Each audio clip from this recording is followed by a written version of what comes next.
about 20 foot away, and you can see it's right in here. The thing just disappears.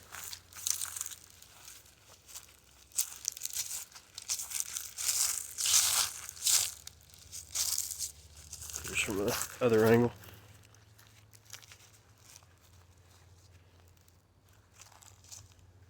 It's about the best for fall and winter time frame.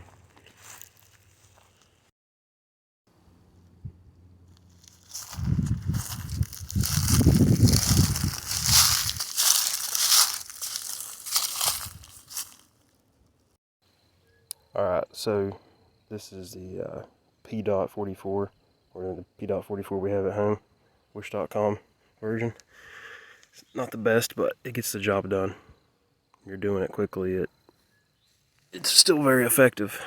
So you're going to start out with your base coat with some kind of tan, like khaki or sand. Cover the whole thing.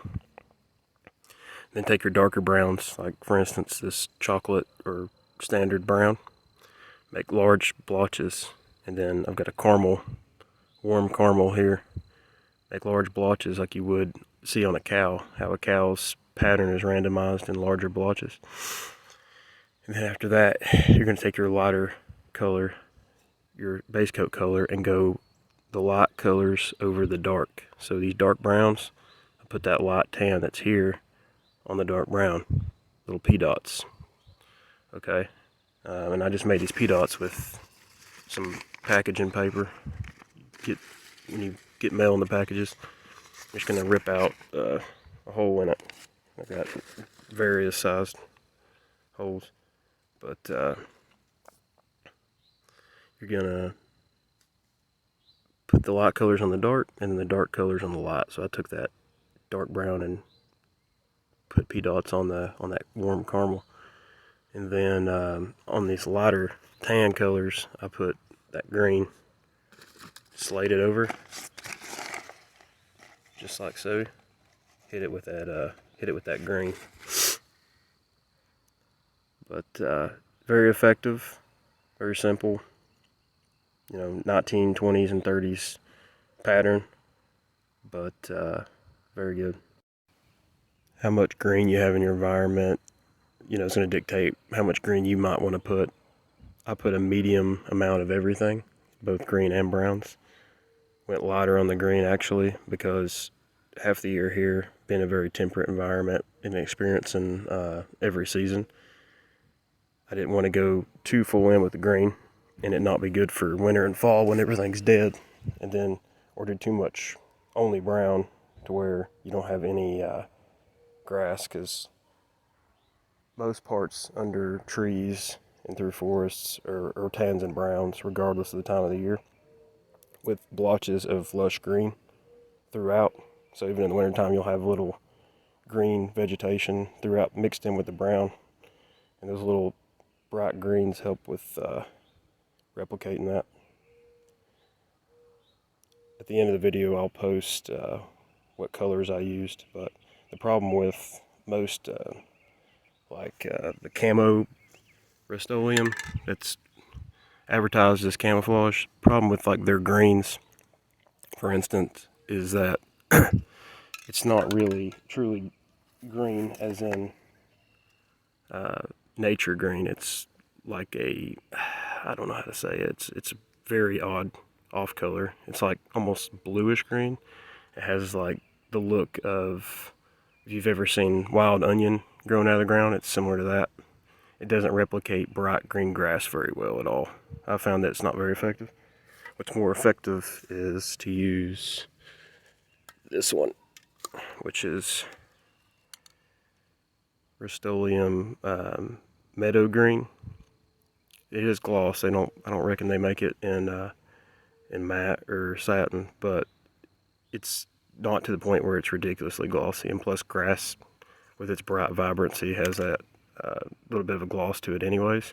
You can see it's not too bad, especially if you go back at the end here and you deaden it with this the dark brown.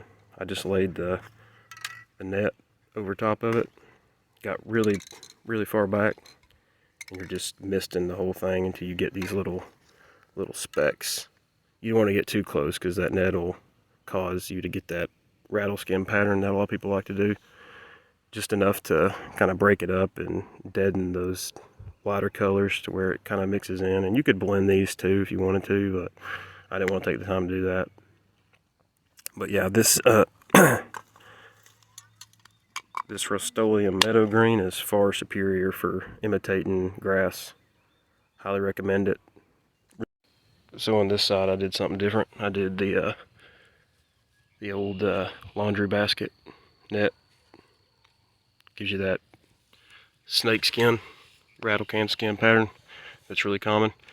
Again, you start out with the tan base coat, and then you're going to lay your net across, and I like to start out with my dark brown first, and I like to go at a diagonal towards the front of the gun.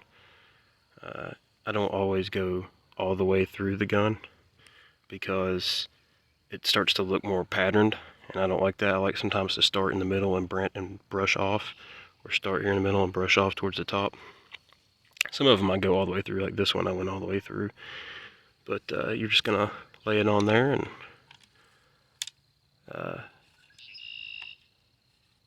put her in like that, and then get back a good distance. You kind of have to play with it to figure it out. If you get too close, it'll get too dark, and you won't get your rattle skin pattern. If you get too far back, it won't be dark. So there's a happy medium you gotta find, and you can just kind of hit it multiple times, and that'll make sure when you flick the wrist and do that multiple times, it'll exaggerate a little bit more without making it too saturated. And then, move on with your next to it. I would move on ½ inch over with my warm caramel color. Hit it there. Warm caramel, warm caramel, warm caramel, brown somewhere in the middle, and then at the very end, go back with that green, that meadow green, and just hit it in a few places. If you want more green, then use it, but I find that green being the secondary color and the browns and tans being primaries is best, because it's going to fit into multiple seasons more effectively. So yeah, that's how I do that. There's that one, and then got the old .44 on the other side. So just like the other side, I like to go back at the end, lay the bag across there. You don't have to use a bag, it's up to you, but I lay the bag across there, bring it back kind of far, and spray the entirety of the gun and get those speckles on there throughout the entire pattern. That way you kind of deaden and break up the any brightness or reflection it might have in it. And however much you want to do that is up to you. You just got to kind of lay the gun out there in the environment and play with it. And if you don't like something, come back and adjust it. I found that's about the only way. You can make it look as pretty as you want, but it doesn't need to look pretty. It needs to look,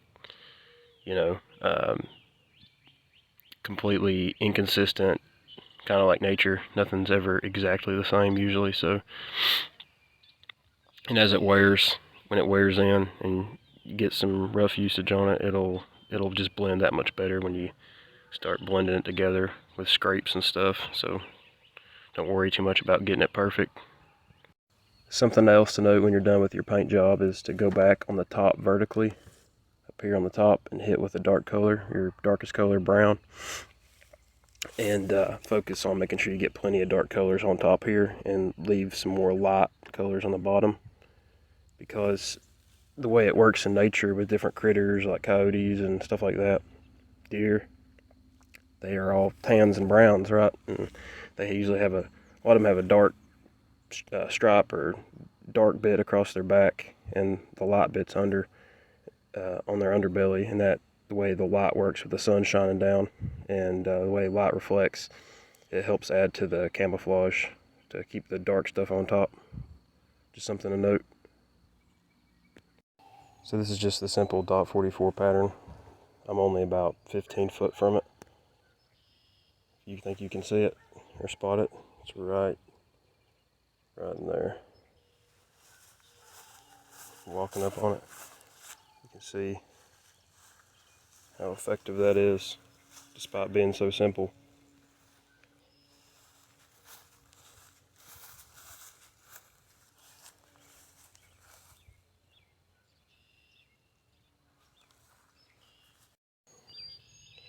Okay, now this is the same colors as I used on the dot 44, but with the rattlesnake or snakeskin pattern.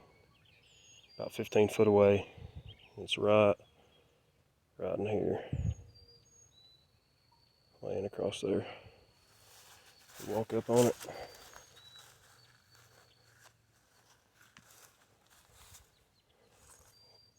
Pretty decent.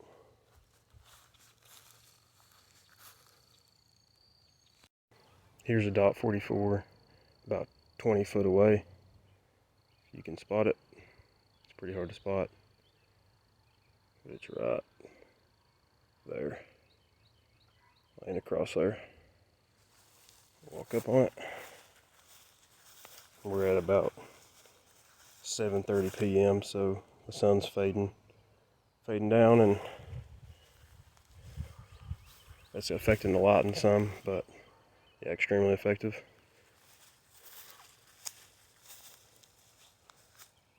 And there's the snakeskin pattern on the opposite side, laying in the same place the other one was, at about the same distance.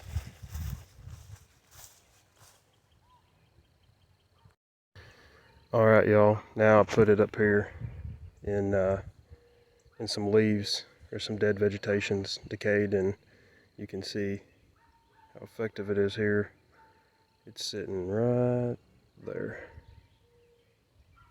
It's where those tans and browns come in handy.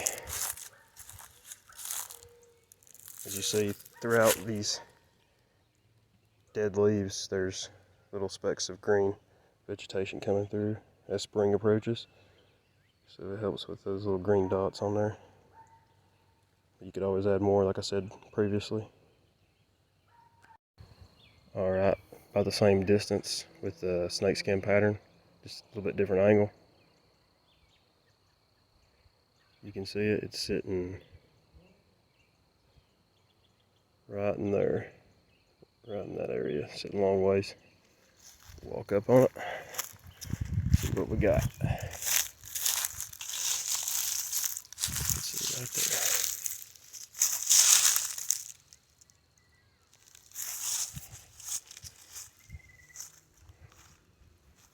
Pretty dang effective. So the takeaway from this is you don't have to have the latest and greatest influencer paint job on Instagram or YouTube or whatever platform. As long as it works for your environment and it's effective is all that matters.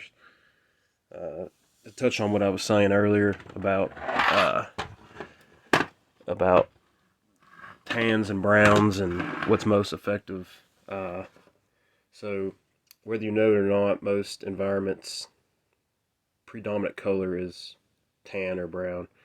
Even in the jungle, obviously vegetation there is green, but when you're on the ground, which is where you're primarily at, you know, that's where most of your tans and greens are. It's going to be the most versatile color in all environments.